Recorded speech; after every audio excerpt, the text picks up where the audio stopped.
Welcome to today's presentation. In this presentation, I'm going to talk about end-to-end learning and optimization on graphs.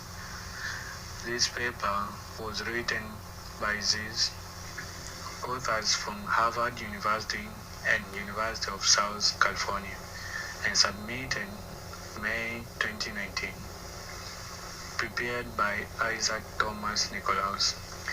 These are contents of today's presentation. First, introduction. What is end-to-end learning?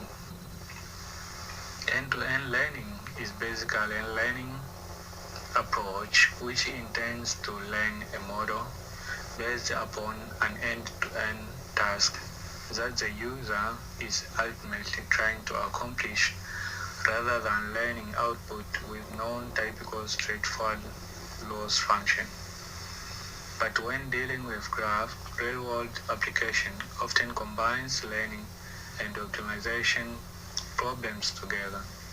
However, during learning process, graph or related attributes are often only partially observed, introducing learning problems. Author proposed to incorporate common graph optimization problems into a training machine learning model for different tasks such as link prediction. And the following are contributions made by author. First, introduction of learning and optimization framework. Second, show how differentiated through the clustering layer, allowing it to be used in deep learning system. Third, show experimental improvement over both two stages baselines as well as alternative to end-to-end approaches. The following is diagram which shows the proposed method architecture, which named as ClusterNet, which performs in two ways, forward pass and backward pass. During forward pass, the architecture will do the following: embedding, clustering, as well as evaluation. Here we will take link prediction as an example to explain the process. In the link prediction, the graph is not known entirely, so let's observe some edges as training set. Let capital A with a superscript train be adjacent matrix of training edges only, and capital A plane be the adjacent matrix of the graph. So, the process starts when the model accepts the graph which has numbers of vertices and edges, and then embedded the nodes of the graph into vectors. This end-to-end model learns to map a feasible decision variable x from training set directly. Then, model will try to maximize the score of this objective function. Model will use training data to evaluate the decision rather than measuring the quality of prediction by using loss function, prediction made, and true training examples. So, graph convolution network model will do this: converts from graph to this form of output, which is known as embeddings. Embeddings are combined together to form embedding matrix, which contains embedding vector of all nodes from the graph. The second layer performs differentiable optimization. Basically, this layer takes continuous space embedding vectors from the graph embedding layer as input. Then use them to produce solution X to the graph optimization. This layer is the one which implements a differentiable version of k-means clustering. Then this layer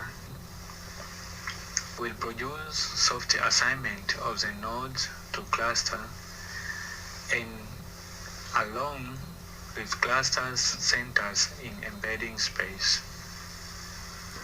But traditional k-means is binary quantity. But here we have more than two unique groups.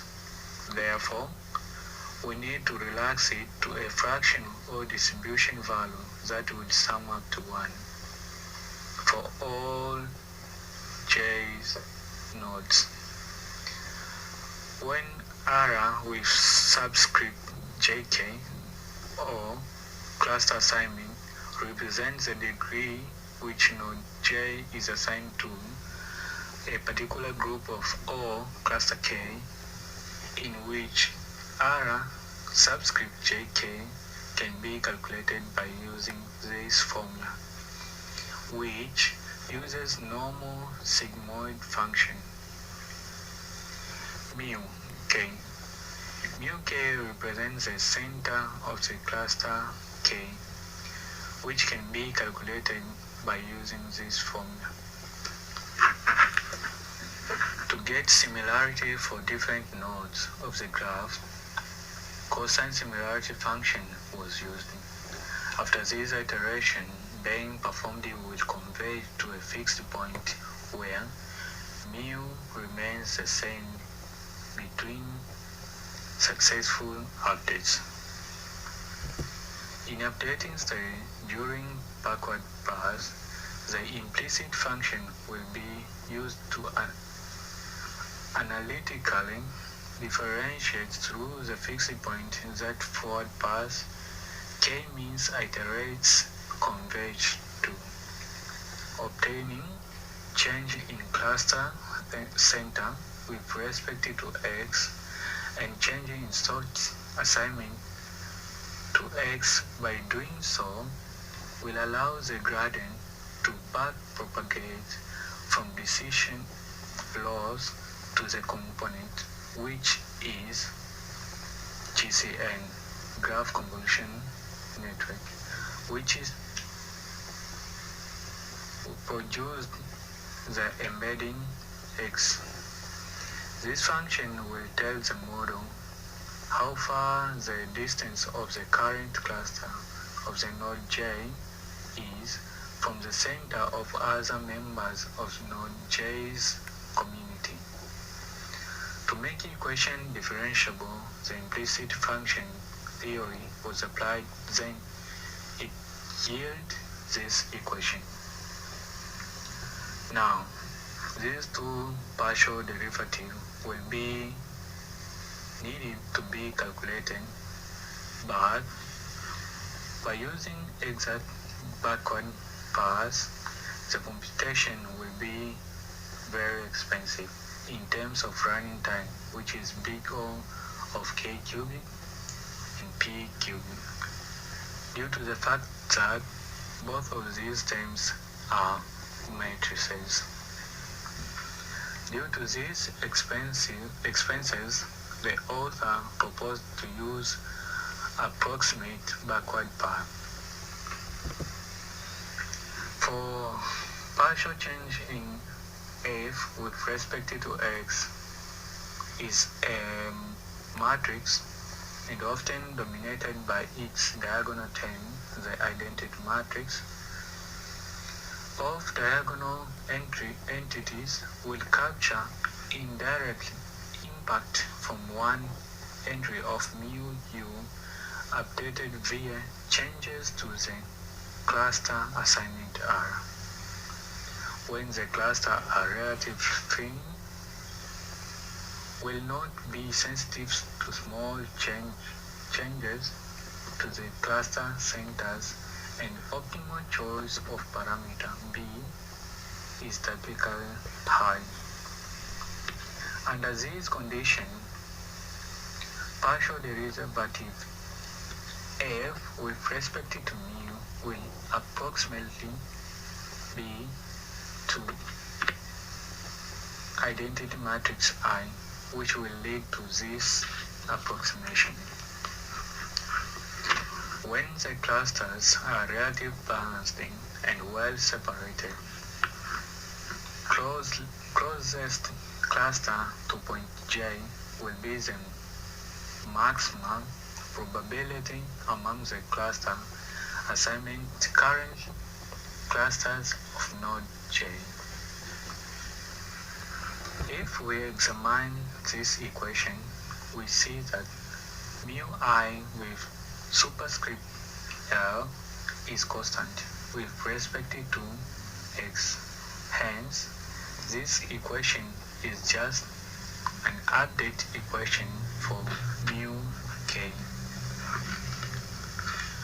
We can automatically compute the approximate backward path with respect to x, that is, compute the product with our approximate to mu changing in x and r changing in x. By applying standard auto differentiation to the final update of the forward path, the final iteration, the one which is differential through, requires time of big O of npk, which is linear in size of data. Learning problem. Let's start with link prediction problem. Users using their training edges to predict whether the remaining edges are present or not, after which we will solve an optimization problem on their prediction graph. The objective is to find a solution with high objective value measured on the entire graph, not just the training edge. In each of the experiments, the authors hold out 6% of the edges in the graph, with 40% observed during training. They use a graph dataset, which is not included in their result, to set their models hyperparameters, which were kept constant across datasets. Authors divided the problem into two major groups, which are graphs partitioning and subset selection. In graph partitioning, they try to perform community detection, and in subset selection, they perform facility location. Let's start with community detection.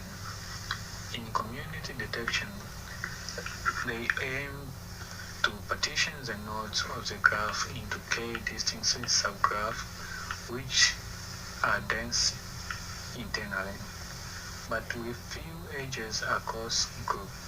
Formally, the objective is to find a partitioning maximizing the modularity, which is represented with this formula, where D with subscript V is the degree of node V, and R with subscript Vk is 1 if node V is assigned to community K, and 0 otherwise. This measures the number of edges within community compared to the expected number if the edge were placed in randomly. In experimental results, when performing a community detection, the model was compared with other models like GC, NE2E, and other models which use different approaches. For example, CNM, which uses agglomerative approach. Another one, Newman, which uses approach that recursively partitioning the group, and SC, which performs spectral clustering on the modularity matrix. As we can see in the table, they also have GCN two-stage. This is two-stage model as a mostly and commonly used approach in most of machine learning and deep learning application currently. And as we see the table, the model outperforms almost all other models for around 3 times better than the other models. Then let's come to another optimization problem, which is facility location. In facility location, a selection of subset of k nodes from the graph, which minimizes the maximum distance from any nodes to a facility or a selected node. The objective is to minimize this function,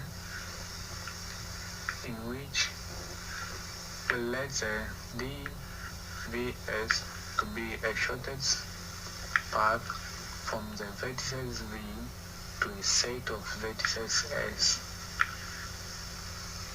Training loss, if we want to use this formula, we have to replace the shortest path, which is dvs, by this expectation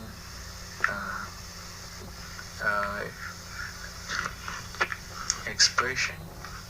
And second, we have to replace the mean with the softy mean. As we can see from table 2, it shows the performance on the facility location task.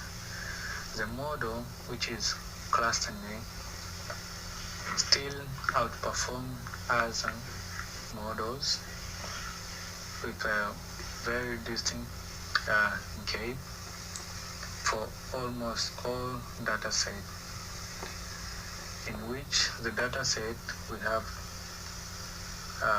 Cora, which is citation network with approximately 2,708 nodes, CiteSeer, which contains citation network with 3,327 nodes, 14 interaction network with 3,000 nodes, and then ADOL, which is adolescence social network, which contains more than 2,500 vertices. And the last one is FB, which is an online social network with nodes of around 2,800. In facility location, the model is compared to other models which use a grid approach. The common heuristic of iteration selecting, the point with greatest margin improved in objective value, and Gonzalez, an algorithm which iteratively selects the node fastest from the current set, which is the optimal tool approximation. Then the author tried to perform the experiment to test and check whether the algorithm generalizes well. They use a synthetic generator to generate some artificial graphs on a spatial preferential attachment model. To create a synthetic graphs, they use 20 training graphs, 10 validation, and 30 tests. Another dataset obtained by splitting the PubMed graphs into 20 components using METIS. They fix 10 training graphs, 2 validation, and 8 tests. At test time, only 40% of edges in each graph were revealed, matching the learning and optimization setup. And this is the table 3, which shows accuracy of generalization experiment, which, as we can see, cluster netting still outperform almost all models in both community detection and then in facility location. Then conclusion. Experiment provides evidence that the approach which was proposed is automatically specialized during training to optimize on a given graph and can rival and exceeds hand designing algorithm from literature. In case of generalization strategy, ClusterNet is capable of learning optimization strategy that generalize with strong performance to completely unseen graphs after observing only a single training example. Thank you. And this is a reference. Thank you for listening.